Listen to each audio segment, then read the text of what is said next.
My name is Rebecca C. Moeller, and I'm 31 years old, and the first lie came wrapped in something so casual I almost missed it.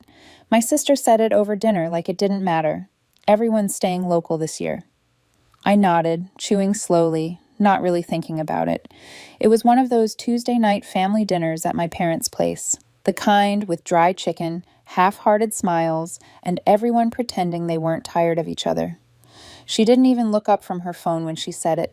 Just kept scrolling, mouth open, chewing like she'd already moved on to something more interesting. I remember feeling relieved. Flights were expensive, work had been tense for months, and we hadn't taken a real family trip since 2019. My mom chimed in about how simple plans were better anyway, how staying close to home was more meaningful. That was it. No debate, no disappointment, no questions. I even remember thinking I'd dodged something exhausting. Airport drama, hotel costs, forced fun, overpriced experiences everyone pretends to enjoy. I didn't have the bandwidth for any of it. Less than 2 weeks later, my phone buzzed with a notification from a card I hadn't touched in years. A backup card, one tied to a joint account I opened back in college with my parents, meant for emergencies only. The number on the screen didn't make sense at first. $11,200. Vendor name, Best Straw Voyages, Croatia. My first thought was fraud, a skim, a clone, something random, until I opened the full statement. That's when my stomach dropped. There were charges stacked neatly together like someone had planned it carefully. Luxury villa deposit, prepaid dinners at a seafood place in Dubrovnik, entertainment packages that cost more than my monthly rent. One charge even had my sister's name in the memo. They hadn't even tried to hide it. Then my phone buzzed again. A text from her. No greeting. No explanation. Just one sentence. She's too slow to notice. She never checks that account. Followed by a thumbs up emoji. I didn't reply. I didn't need to. I opened my banking app, froze the card, flagged every transaction, and started reversing them one by one. The bank representative sounded almost impressed when I explained. By the time I finished, it was nearly 4 a.m. I didn't sleep. Not because of the money.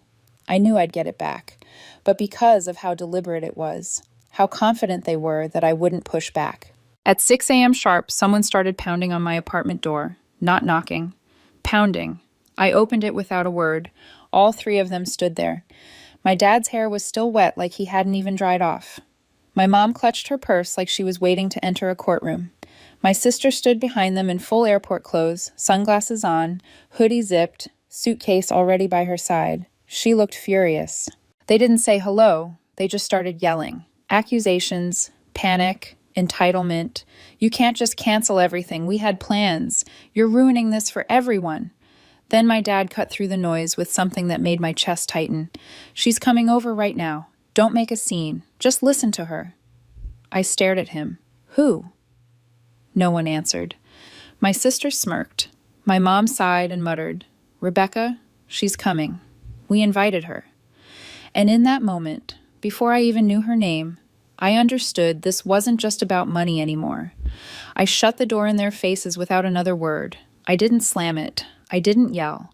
I just closed it calmly, like the conversation had already ended and they were late to realize it. I leaned my forehead against the door for a moment, breathing through the tightness in my chest, then walked back into my living room and sat on the couch, staring straight ahead. They had invited her, paid her. The one person they knew still had access to parts of me I'd spent months trying to lock down. 20 minutes later, the doorbell rang again. This time, when I checked the peephole, my stomach dropped. It was Harper, standing there like she didn't belong, like someone had physically placed her on my doorstep and told her where to stand. She wore that same denim jacket she'd owned for years, the one I used to pull over her shoulders when we'd sneak into old movie theaters together. It looked wrong now. Everything about the moment did. I opened the door. She didn't smile, didn't say hello. She just stood there holding her phone in one hand, keys in the other, eyes already tired. I'm not here to change your mind, she said. I just thought I should be honest. I needed the money. No apology, no hesitation, just the truth, dropped flat between us. I stepped aside and let her in, mostly out of curiosity. She didn't sit. She hovered near the edge of the living room, looking around like she barely recognized the place. New couch, new shelves, different curtains, same emptiness. She told me they'd contacted her 2 days earlier, said I was spiraling again, said I was stressed and threatening to cancel something that had been planned for months, that I always did this when pressure hit and needed someone who knew how to talk to me. She didn't ask questions. She took the $500. I thought it was a birthday thing, she said. Or maybe your parents were planning something special. I figured I'd come by, say a few nice things, remind you how to be a team player, and leave. I didn't respond right away. I let the silence stretch until it got uncomfortable. Then I asked her if she'd thought, even for a second, that they might be lying. She looked down. I didn't want to think anything, she said. When she reached the door, she hesitated. Your mom was crying on the phone, Rebecca. Your sister said you were acting like a stranger. I didn't know what to believe. She left. I closed the door before I could watch her walk away. The text started almost immediately. From my mom. We just needed a little help. Was that so much to ask? From my sister. You embarrassed me. From my dad. This trip was important, but I guess you never cared enough to see that. They weren't even asking for the full amount anymore. Now it was just half. Like they were negotiating. Like we were splitting dinner. That night, I couldn't sleep. Not because of anger. Because of questions. Why the desperation? Why go this far for a boat and a villa, and a place none of us had ever talked about visiting? At 3 a.m, my phone buzzed with a voicemail from my sister. Her voice was low, serious. He needs us to go. It was part of the deal. Don't mess this up, Rebecca. I played it 3 times. He. Who was he? And why did my name feel like collateral in something I didn't understand yet? That voicemail sat in my chest like a weight I couldn't shake. He needs us to go. It wasn't just a vacation anymore. It wasn't even about money. There was someone behind it, someone they were protecting, someone important enough to lie for and bold enough to use me as cover. I didn't call my sister back. I didn't text. I didn't ask questions out loud. I started digging. I pulled up the charge details again, slower this time, looking past the totals and dates. The vendor name wasn't just Best Straw Voyages. It was listed under Mistraw Voyages, with a customer service number attached. I called and pretended to be confused, like I'd misplaced my confirmation email. The man on the line had a light European accent and didn't hesitate. Within minutes, he confirmed everything. 7-day private yacht, split to Dubrovnik, paid in full by Rebecca C. Moeller, party of 5. You, your parents, your sister, and a Mr. Leo Parks. I stopped him, asked him to repeat the name. Leo Parks, he said again, like it was obvious. He's listed as the primary guest for the villa. I hung up without saying goodbye and stared at my screen. I'd never heard that name in my life. I opened my browser and searched it. Nothing solid at first. A few empty LinkedIn profiles. No photos, no history. When I added Croatia to the search, things shifted. 1 Instagram account, barely active. 1 photo of a sleek black car parked in front of a stone house, tagged somewhere near Dubrovnik. 2 comments under it, both from my sister. Can't wait to see it in person. You're unreal. That's when it clicked. Her new boyfriend. I'd heard the name once in passing, brushed off with a comment about how he was different, how he wasn't like the others. I'd assumed it was another short-lived thing. I was wrong. This wasn't casual. This was coordinated. The next few days were quiet. No calls, no texts, no one showing up at my door. I went to work, answered emails, pretended my head was still in the same place it had been a week earlier. It wasn't. Every thought circled back to that name, Leo Parks. Friday morning, the front desk in my building called to say I had a package. No return address. Inside was a pair of expensive sunglasses, the same brand my sister had been bragging about online. There was a note. You owe us. Don't ruin this. That night, my dad called. First time since the morning confrontation. I let it go to voicemail. His voice sounded tired, not angry. If you don't want to help, fine. But this trip isn't about luxury. It's about security. Security. I called the bank again. Someone had tried to book another flight.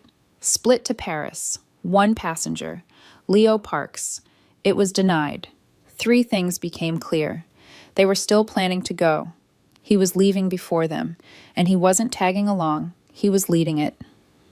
Saturday afternoon, I drove to my parents' house without calling ahead. I already knew they wouldn't answer, or worse, they'd answer and lie. When I pulled into the driveway, the garage door was open. Inside, suitcases were lined up near the laundry room. My mom's floral one, my dad's beat-up duffel, and a sleek black suitcase I didn't recognize. New, expensive, out of place. I walked straight into the kitchen, and that's where I saw him. Leo, tall, barefoot, leaning against the counter like he belonged there. He had that kind of relaxed confidence that only comes from never being questioned. He smiled when he saw me. Didn't flinch. "Rebecca, right. Good to finally meet you." I didn't answer. I just looked around. No one else was home. He walked to the fridge like we were old friends. Heard there was some drama over the trip. "Your sister didn't want to tell you. Said it would get complicated." He talked easily, like this was all normal. Like he hadn't been using my name, my money, my family. I still hadn't said a word when he looked at me again and smiled wider. "Ever been to Croatia? Wild place, especially when you know who to talk to. The villa's not technically in my name, but don't worry, it's clean. Mostly." That word stuck. Mostly. I asked him what the trip was really about. He laughed softly. "Honestly, it was supposed to be a getaway. Your sister wanted to make it special. You were part of that." Plans changed. I asked what he did for a living. He tilted his head, amused. "Let's just say I move things." That's when my dad walked in through the side door carrying groceries. He froze when he saw me, then forced a smile that didn't reach his eyes. "We were going to tell you everything." "No," I said. "You weren't. You were going to leave the country and hope I didn't notice." Leo leaned back against the counter. "Look, I get it. You feel left out. But it's not personal. It's business." I left without another word. Sat in my car for 15 minutes trying to breathe, trying to think. And that's when it hit me. Everything was in my name. If something went wrong, it would be on me. I called the airline and canceled everything. Flights, villa, yacht, all of it. That night, my phone exploded. Calls, texts, missed calls. Then one message cut through everything. From Harper, "You need to leave your place. I just heard something. He's not who they think he is." She followed it with another message. "Check your mom's jewelry box. He's already started." I drove back to my parents' house, slipped inside quietly, and went straight to the bedroom. The box was open, half empty. The heirlooms were gone. I stood there frozen, my chest tight, the truth settling in. This wasn't manipulation anymore. This was theft. And it wasn't over. I didn't touch anything. I just stood there with the jewelry box open, staring at the empty velvet slots where pieces of my childhood used to live. My grandmother's emerald brooch, the antique wedding ring my mom had promised my sister someday. Gone. I took a photo with my phone, my hands shaking more than I expected, then stepped back into the hallway and texted Harper. "You were right." Her reply came almost instantly. "I'm coming to you. Don't talk to them alone." I didn't ask how she knew. I didn't ask what else she knew. Suddenly, it didn't matter. I walked back into the kitchen, not bothering to be quiet anymore. My dad was sitting at the table, typing something on his phone. He looked up like he'd been waiting for me. "We can explain," he said. "No," I said. "You can listen." I showed him the photo. "This isn't a misunderstanding. He's already robbing you, and you're still defending him." He stared at the screen. For the first time since this started, something shifted in his face. The denial cracked. He opened his mouth, closed it again. Then the front door opened. My sister walked in with Leo right behind her. She saw my dad's expression before she saw me. Then she saw the phone. "What is this?" she asked. Leo glanced at the photo, smiled faintly, and said, "Now this is getting interesting." He walked into the living room and flipped on the TV like nothing had happened. I told him he was done, that he wasn't touching anything else in that house. He didn't even look at me. "You canceled everything, right? That was you." My sister turned pale. "You what?" Leo stood, calm, almost bored. "You all really thought I needed your money." Then he walked out. No rush, no panic, just gone. We filed a police report that night. More things were missing than we realized. Small valuables. Cash. Things no one checked often. A week later, we got a call. Another family. Same pattern. different name.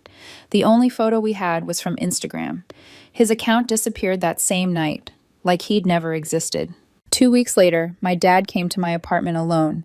He pulled an emerald brooch from his coat pocket, found it hidden in the garage. Then he showed me an email. $47,000 wired to an offshore account. Sender name, Daniel Harper. On the back, someone had scribbled a message. Tell Rebecca thanks for the ride. I couldn't stop thinking about that name, Daniel Harper. 3 years earlier, I'd applied for a short-term contract with a private security firm in Europe. One recruiter signed off as Daniel H. The email had vanished a month later. I reopened my backup account as a test, put in $100. The next morning, it was gone. Same offshore trail, same name. He was still watching. And I wasn't just a victim anymore. I was a loose end. It's been almost a year since everything fell apart, though from the outside, my life doesn't look much different. Same job, same haircut, same routines, but underneath, everything has shifted. I live alone downtown now, nothing flashy, just quiet, controlled.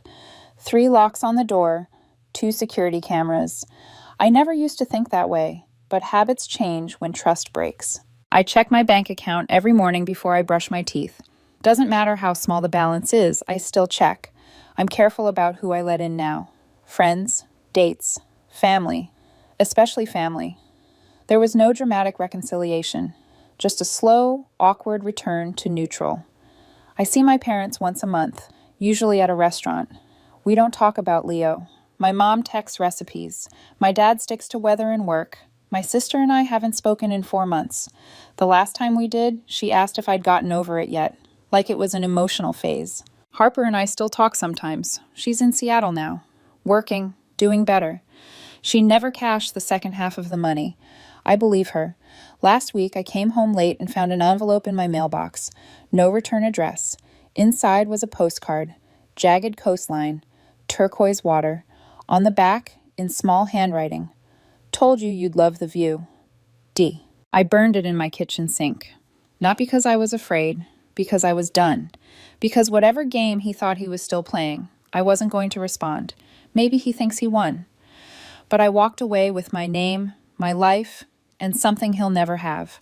I know who I am now, and if he ever comes back, he'll find someone completely different. The strange thing about burning something like that is how quiet it feels afterward. No rush, no release.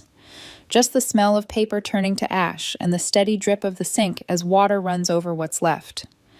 I stood there longer than I needed to, watching the edges curl and disappear, making sure there was nothing readable left. Not because I thought he'd come looking for it, because I needed to see it end with my own eyes. For a while after that, nothing happened. No messages, no unexplained charges, no envelopes. The silence felt unnatural at first, like the pause before thunder. I waited for my nerves to settle, but they didn't. They adjusted. I started noticing things I'd never paid attention to before. Cars that idled too long. Strangers who held eye contact a second too late. Every unfamiliar sound in my building made my shoulders tense. I hated that part the most. Not the fear, but the awareness. The sense that I couldn't unknow what I now knew. My parents never brought it up again. Not the jewelry, not the police, not the money. It was like the whole thing had been quietly filed away under things we don't talk about. My mom asked if I'd eaten. My dad asked if work was busy. Normal questions, asked too carefully. I could feel the guilt under their voices, but also the relief. Relief that it was over, or at least that they didn't have to look at it anymore. My sister stayed silent. No apology, no explanation, nothing. I heard about her through other people, that she'd moved, that she was seeing someone new, that she told friends the whole thing had been blown out of proportion. I didn't correct the story. I didn't defend myself. I let it sit the way she wanted it to sit.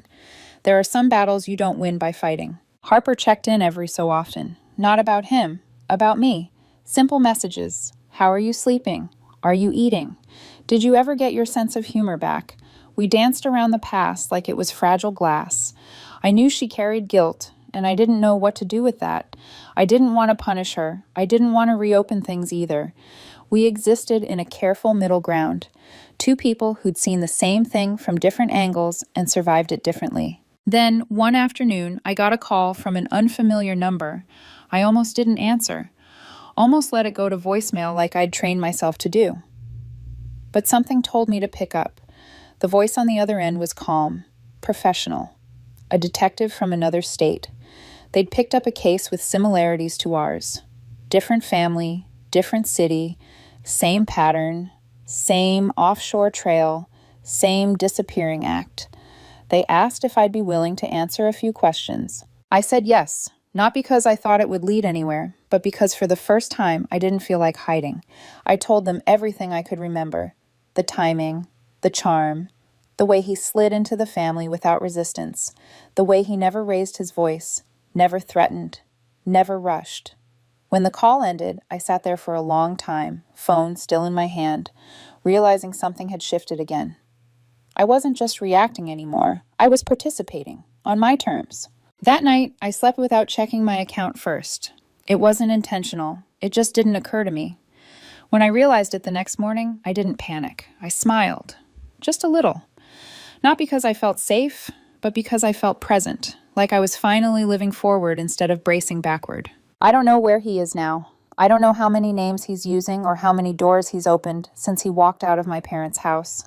But I know this. I'm not waiting anymore. Not for answers. Not for apologies. Not for closure wrapped up in a neat explanation. Some stories don't end with justice. They end with distance. And distance, I've learned, can be its own kind of freedom.